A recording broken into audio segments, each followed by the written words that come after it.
Olá, tudo bem? Certamente você sabe muita coisa sobre dízimo e oferta, e é possível que tenha opiniões bem estabelecidas no assunto. Mesmo assim, vamos conferir o que os membros realmente sabem sobre isso? Você sabe o que são os dízimos? Ah, sei. Os dízimos é a devolução de tudo aquilo que Deus nos dá. Olha, o dízimo, ele é santo.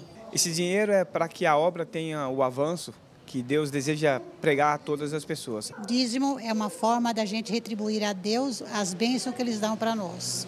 Dízimo é você entregar o que você ganhou para Deus, Como que isso é feito? tirando 10% que você ganhou. Deu para perceber que as pessoas sabem muita coisa sobre o assunto. E foi exatamente pensando nisso que produzimos esse vídeo. A partir de agora, as duas palavras-chave são credibilidade e adoração. Quando eu estou diante do meu Deus apresentando um culto, então o dízimo representa que eu estou adorando o Deus, o Criador e proprietário de todas as coisas. E ele pode representar também gratidão, porque Deus, sendo proprietário, é Ele que fornece tudo que eu tenho e tudo que eu sou. Toda a congregação é instruída a realizar uma cerimônia para receber os dízimos e as ofertas. Esse é um momento muito solene.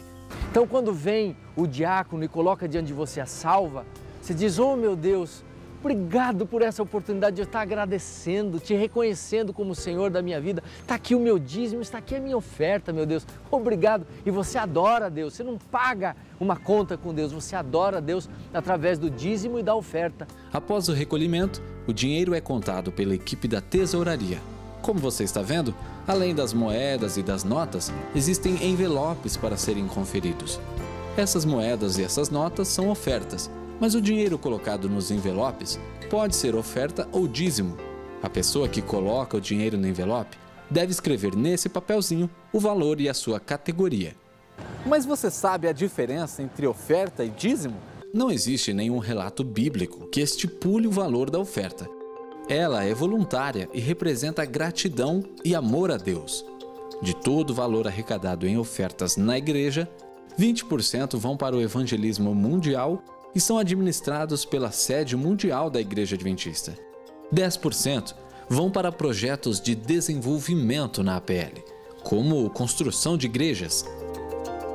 10% vão para os projetos missionários também na APL, como compra de materiais para evangelismo. E 60% ficam para a igreja local. O dízimo é sagrado. Essa expressão representa um princípio que Deus estabeleceu para o ser humano. Como o nome já diz, de tudo que se recebe no aspecto material, 10% devem ser devolvidos para Deus. Veja como é feita a distribuição dos dízimos recolhidos nas igrejas. 10% vão para o evangelismo na América do Sul, 10% para o evangelismo no estado de São Paulo, 70% para o evangelismo na APL, que é a sede nas regiões leste e norte da capital e mais alguns municípios. Além disso, 2,5% são destinados à rede Novo Tempo de comunicação. 1% vai para o evangelismo nas grandes cidades. 1% para o evangelismo através da coportagem. 2% para o ensino religioso nos colégios internos. 1,5% para o ensino religioso nas universidades. E 2% para o ensino religioso nas escolas adventistas da APL. A Igreja Adventista do Sétimo Dia procura seguir à risca a vontade de Deus na utilização dos recursos. Então, todo o dinheiro que vem através dos dízimos e ofertas, eles têm um único objetivo: salvar pessoas e transformar vidas para o reino de Deus. Depois de contar o dinheiro, o tesoureiro da igreja tem a responsabilidade de passar para o sistema de tesouraria todos os dados de cada membro. Esse dinheiro é depositado na conta corrente da igreja e os recibos são enviados para a APL. Todos os dados são conferidos no Departamento de Gerenciamento e Auditoria de Igrejas. E aqui é onde nós separamos todos esses valores. Então, para nós é um motivo de alegria e privilégio trabalhar nesse setor, devido à responsabilidade que esse setor gera. É onde você recebe os recursos de irmãos que doam e nós destinamos esses valores para os seus devidos lugares. Depois da conferência dos dados, dos recibos e dos depósitos, é gerado um relatório com o valor a ser transferido para a conta da APL e o valor que continua na conta da igreja. Então nós como igreja ficamos felizes. Por quê? Porque o dinheiro que eu dou aqui no meu local de trabalho, na minha igreja, ele também serve para ajudar mundialmente muitas pessoas que são necessitadas. Explicando graficamente a estrutura, fica assim: várias igrejas e distritos formam uma associação. Nós somos da APL. Várias associações formam uma união. A nossa é a União Central Brasileira. E as uniões formam uma divisão, no caso, a Divisão Sul-Americana. Terminando a estrutura, temos a Conferência Geral, com sede em Washington, nos Estados Unidos. Essa visão começa a fazer sentido quando você vê os resultados perto de você. Olha, desde 2010, a nossa associação plantou 53 novas igrejas. E também nesse período nós batizamos mais de 4.600 pessoas. Então o dízimo ele é exclusivamente usado para a pregação do Evangelho. Quanto a isso, a Igreja Adventista ela é muito fiel. Nenhuma atividade que não esteja ligada diretamente à pregação do Evangelho, nós não usamos o dízimo. O meu compromisso é fazer com que os dízimos dos nossos queridos irmãos cumpram fielmente o seu propósito. Qual é a implicação disso para a expansão do reino de Deus? É que quanto mais dízimos são devolvidos à casa do tesouro, mais pastores nós podemos contratar. Eu, juntamente com mais 4 pastores, fomos chamados porque alguém se dispôs a ser fiel a Deus. A primeira vez que eu estive aqui na PL foi em 2010, nós viemos para fazer uma semana de oração e depois dessa semana de oração nós fomos convidados para fazer o evangelismo, abrimos a primeira igreja e de 2010 até agora vamos abrir agora a 4ª igreja. Por quê? Porque pessoas se dispuseram a ser parceiros de missão, não somente da PL, mas de Deus. Pessoas fiéis a Deus têm permitido que a obra do Evangelho possa avançar. Como vimos, são os dízimos e as ofertas que sustentam a Igreja Adventista do Sétimo Dia. Isso significa que o crescimento dela representa a fidelidade de cada membro. Mas será que todo membro participa disso? Em 2012, foi realizada uma pesquisa de campo para responder a essa pergunta. Confira os resultados. 45% são dizimistas sistemáticos, ou seja, faça chuva ou faça sol, eles devolvem o dízimo. 35% são dizimistas não sistemáticos. Estes devolvem o dízimo, mas não fazem isso sempre. E 20% dos membros não são dizimistas. Agora, pense o seguinte, nós temos hoje em torno de 50% apenas da igreja completamente comprometida com os dízimos. Imagine o que a gente poderia alcançar se 100% da igreja se comprometesse na fidelidade a Deus. Perceba que Deus, aqui em Malaquias 3:10, Ele está disposto a lhe abençoar todos os dias e de maneira sistemática. Aqui é dito o seguinte: tragam o dízimo todo ao depósito do templo para que haja alimento em minha casa. Ponham-me à prova, diz o Senhor dos Exércitos, e vejam se não vou abrir as comportas dos céus e derramar sobre vocês tantas bênçãos que nem terão onde guardá-las. Tem muita gente que fica incomodada porque acham que os pastores falam muito sobre dízimo e muito sobre dinheiro. E às vezes tem a ideia de que o aumento do dízimo está ligado, anexado ao aumento do salário do pastor. Eu quero dizer que isso é um engano. O salário do pastor não está envolvido com o aumento do dízimo. Quando nós falamos em aumento do dízimo, não quer dizer que você precisa devolver 11%, 12% ou 13%. A gente está querendo se referir às pessoas que não são completamente fiéis. Queridos, muitas vezes nós não recebemos mais de Deus porque nós não permitimos que Deus nos dê. A nossa falta de fé ou o nosso egoísmo impede-nos de darmos a Deus aquilo que é dele. E Deus está ansioso para abrir as janelas do céu e nos dar muitas bênçãos, e Deus não pode fazer isso porque Ele não pode abençoar filhos que estão sendo ladrões. Ele quer que nos convertamos, Ele quer que o adoremos de coração, e Ele quer que inclusive os nossos recursos e o nosso bolso pertençam também a Ele. Nós queremos, através desse vídeo, levar você a raciocinar uma coisa que é muito importante e fundamental. Algumas pessoas só irão para o céu porque você devolveu o dízimo.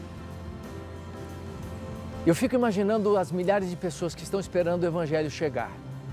E fico pensando nas pessoas que por egoísmo, por pouca coisa, deixam de ser fiéis a Deus. E quando nós falamos sobre o aumento do dízimo, nós estamos falando expansão do reino de Deus. E não é esse o nosso maior sonho.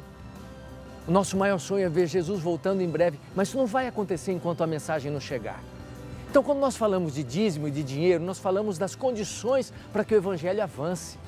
Meu querido irmão, entenda, o dízimo é projeto de Deus para a salvação de pessoas e Deus quer inserir você nesse projeto. Eu conheci a Igreja Adventista no Rio de Janeiro e lá eu encontrei um amigo meu, apareceu com a Bíblia na mão, uma Bíblia pequena, e dizendo que era Adventista do sétimo dia. E por mais ou menos 3 meses nós estudamos a Bíblia e eu me decidi a batizar. E batizei lá, mas com pouco tempo, como eu levava uma vida meio desastrosa lá, eu voltei para Natal, para o Rio Grande do Norte, para minha terra, porque ninguém me conhecia, agora é uma nova criatura, eu queria ver uma nova vida. E lá eu não conseguia. E eu fiquei mais tranquilo, mas eu encontrei um irmão aqui, irmão Zé Lima, aqui na Zona Norte, aqui do lado de Natal, do Nova Natal, pregando sobre fidelidade, sobre o tesouro. E aí, meu irmão, no primeiro dia que ele pregou pela manhã e convidou que tinha um programa à tarde, ainda de mordomia, de fidelidade, falando da parte da fidelidade. Aí, quando eu cheguei em casa, eu fiquei pensando, mas aquele homem falou tanto em dinheiro, tanta fidelidade, eu não vou mais não. Aí fiquei em casa, um pouco triste pela mensagem que ele passou, que era uma mensagem um pouco dura, e eu fiquei em casa. E quando foi depois do pôr do sol, chegou na minha casa. Ele disse, irmão, eu vim aqui preocupado com o senhor, porque eu chamei o senhor disse que não foi. Liguei, irmão, eu sou miserável, o senhor pegou muita fidelidade ali, falando em dinheiro, em oferta, em dízimo, eu sou miserável, quem sou eu para fazer aquilo que o senhor disse? Disse, irmão, seja fiel a Deus, pode confiar, porque se o senhor for fiel a Deus, Deus não responder, eu devolvo tudo que o senhor devolveu para Deus. Faça um plano, irmão, crie coragem, faça um plano de oferta, um pacto com Deus. E aquilo me reanimei de novo e, na realidade, eu fiz um pacto devolvendo 10% de dízimo, 10% de oferta. E começamos aí, irmão, naquela fidelidade. E uma certa vez eu fui a um programa da Missão Nordeste e lá encontrei o irmão Valmir, dizendo lá, contando o testemunho, que daria de toda a sua renda 50%. Aí eu me animei, digo, eu vou aumentar. Cheguei em casa, conversei com a minha esposa, digo, Raimunda, nós vamos aumentar a nossa oferta. Vamos aumentar a nossa oferta para 15%, 10% de dízimo, 10% de oferta. E a coisa foi melhorando. E um certo dia, a gente mandava o dízimo todo sábado para a igreja, todo sábado a gente mandava o dízimo. E um certo dia, eu disse, Raimunda, vamos mandar esse dízimo de mês em mês, porque todo comerciante envia o seu dízimo, sua oferta de mês em mês, e a gente pode enviar de mês em mês. E a minha esposa disse, Zé, como isso vai dar certo? Irmão, praticamente não deu certo, porque no final do mês, ela fez assim o dízimo da lojazinha, deu 350 entre o dízimo e a oferta. E na realidade só tinha 350, isso era num sábado, numa sexta-feira de noite, quando ela fez a base toda, R$350 de dízimo de oferta. Era todo o dinheiro que nós tínhamos da lojinha em casa. E o meu pagamento ainda vinha depois, mas só no prazo certo. Aí ela disse que ia mandar. Eu disse, Raimundo, você não pode mandar esse dízimo amanhã de manhã para a igreja, porque eu estou devendo um cheque de 350 para segunda-feira e outro cheque para terça-feira, de 280. Ela disse, não, mas esse dinheiro é de Deus. Você me prometeu que no dia certo você enviaria o dinheiro para a igreja. Hoje é o dia, é o final do mês, é sábado e o dinheiro tem que ir. Tem que ir amanhã de manhã. E ela pegou o envelope do dízimo, fez tudo direitinho, botou todo o dinheiro, nós ficamos sem nada em dinheiro dentro de casa. E eu me preocupei muito, eu levei esse dízimo no outro dia para a igreja, mas preocupado e com medo. Toda hora antes do diácono passar, a minha vontade era de ir para casa e não devolver o dízimo, porque eu estava preocupado, porque eu sabia, eu tinha certeza que na segunda-feira a minha conta ia encerrar no banco, porque eu não tinha porque cobrir esse dinheiro. Porque no sábado, pastor, de noite a gente abria assim meia hora, 1 hora, e no domingo até meio-dia, mas nunca a gente vendeu mais de 20 ou 30 reais. E o nosso compromisso era muito sério. Mas ela disse, não, você vai levar, a gente vai para aí, vai levar o dinheiro. Levou o dinheiro, ela me deu a minha parte para eu botar e ela ficou com a parte dela. Quando o diácono apareceu lá na frente, que anunciaram que eu vi o diácono, irmão, me deu uma freza no corpo de pronto, agora eu tô perdido. Estou perdido porque eu tenho certeza que esse dinheiro não pode. Uma pessoa que vende 20 ou 30 reais do sábado para o domingo, na segunda-feira como vai enviar 350.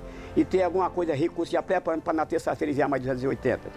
E eu me preocupei, mas quando o diácono veio, irmão, quando eu coloquei, cheguei a colocar o dinheiro, disse agora ou nunca mais. Peguei o dinheiro e joguei lá. Irmão, fiquei com uma tristeza tão grande. De tarde fui para casa e ela feliz da vida, a esposa feliz, contente.